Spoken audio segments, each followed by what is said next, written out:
अस्सलामुअलैकुम। मैं एक बार फिर से ज़ारा चीमा आपके साथ मौजूद हूँ और आज जैसा कि आप जानते हैं अमजद इस्लाम अमजद साहब इस दुनिया में नहीं रहे। पाकिस्तान का एक चमकता दमकता सितारा, पाकिस्तान की पहचान, मारूफ शायर अमजद इस्लाम अमजद साहब इस दुनिया से चले गए हैं।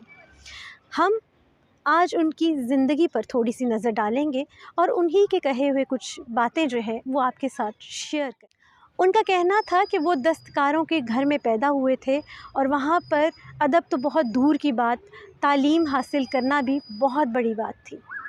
1944 में सियालकोट में पैदा हुए। इब्तदाई तालीम उन्होंने लाहौर में ली और बाकी की तालीम भी उन्होंने लाहौर ही में अपनी मुकम्मल की। हम बात करते हैं अमजद इस्लाम अमजद के ही कुछ कही हुई बातों से। वो कहते हैं कि सिवाय इसके कि ये जिसे आप पढ़ने की आदत कहते हैं, ये मुझे अपने वालिद साहब से मिली थी, जो इब्ने सफ़ी के जासूसी नावल या फिर तीरथ राम फ़िरोज़पुरी के तर्जुमे जो इब्ने सफ़ी के जासूसी नावलों के अलावा मुझे मिले, वो पढ़कर मैंने अपना वो शौक़ पूरा किया। इसके अलावा कहते हैं कि शफ़ीकुर रहमान की किताबें बड़े शौक़ से मेरे वालिद साहब पढ़ा करते थे और मैंने वो किताबें सभी अपने बचपन में ही पढ़ ली थी।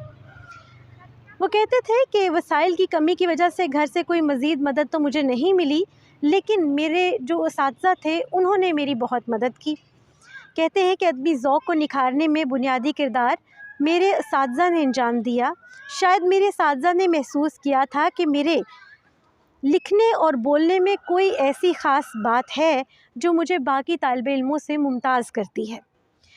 चुनांचे मुझे 9वीं जमात में स्कूल के रिसाले का ही एडिटर बना दिया गया था, क्योंकि मैं स्कूल में अच्छा तालिब इल्म था, ज़ौक़ रखता था, सो मुझे स्कूल के ही दौर में एडिटर बना दिया। अमजद इस्लाम अमजद ने ग्रेजुएशन जो है वो Government Islamia College Civil Lines Lahore से की थी और कहते हैं कि जब मैं कॉलेज के इब्तदाई बरसों में आया तो उस वक्त मुझे महसूस हुआ कि मैं लिख सकता हूँ शायरी या नसर की ज़ुबान में। कहते हैं कि मेरा पहला शौक़ क्रिकेट था। मैं क्रिकेटर बनना चाहता था। मैं अच्छे क्रिकेट खेलता था और मैंने यूनिवर्सिटी की सतह तक क्रिकेट जो है उसको खेला है। अदब का रुझान एक ज़ैली रो था और क्रिकेट के बाद मेरी दूसरी चॉइस जो है वो अदब था। अमजद इस्लाम अमजद कहते हैं कि क्रिकेट में मैंने काफ़ी नाकामियाँ मुझे मिली। शौक़ मुझे बहुत था, यूनिवर्सिटी में खेलता था, लेकिन मुझे उसमें खातिर ख़्वाह जो है वो कामयाबी नहीं मिली और दूसरी तरफ उर्दू के मज़ामीन में अच्छे मार्क्स आ जाने की वजह से मुझे लगा कि अब मुझे क्रिकेट छोड़कर उर्दू की तरफ जाना चाहिए। अमजद इस्लाम अमजद के मुताबिक क्रिकेट बहुत खेली, लेकिन कुछ नाकामियों का सामना करना पड़ा और दूसरी तरफ कॉलेज ग्रेजुएशन में उर्दू में ज़्यादा नंबर आने की वजह से मुझे स्कॉलरशिप मिल गया, तो क्रिकेट की बजाय तमाम तर तवज्जो जो है वो अशार लिखने और नसर कहने पर मैंने सर्फ कर दी।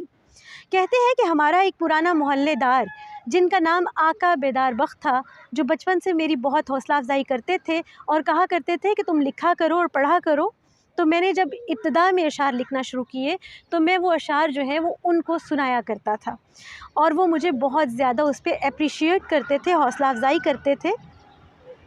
कहते हैं कि चलते चलते यूनिवर्सिटी में आया तो यूनिवर्सिटी में भी अदब पर जब मैंने तवज्जो देनी शुरू कर दी तो पुराने क्लासिकी शायरों को ख़ास तौर पर मैंने पढ़ा, जिसकी वजह से मुझे नए शोरा का पता चला कि आखिर वो क्या है और किस तरह से है।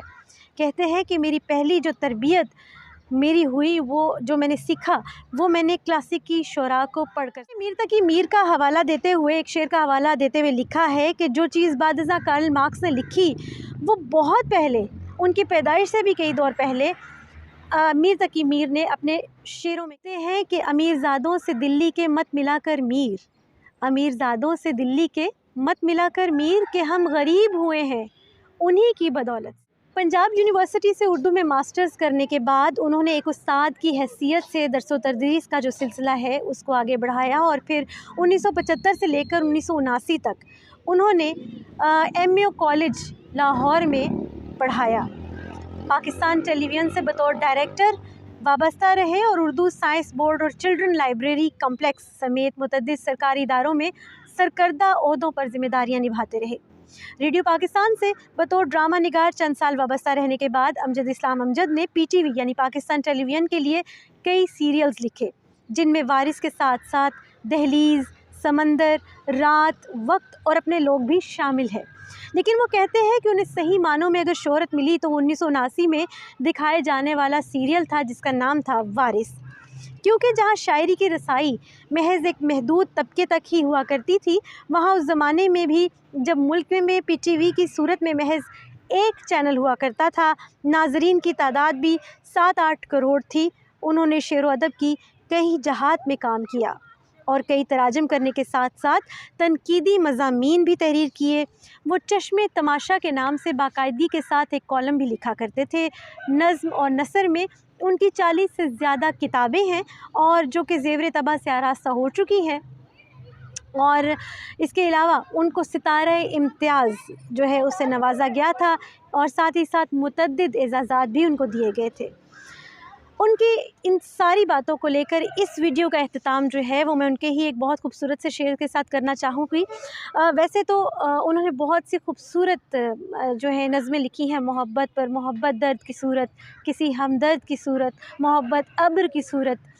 और लेकिन एक बहुत खूबसूरत सी उनकी एक नज़्म है जिसका मैं एक छोटा सा टुकड़ा जो है वो आपके सामने लाना चाहूँगी। कहते हैं, यूँ कह लीजिए कि दरिया को कूज़े में बंद किया है इन 3 सत्रों ने।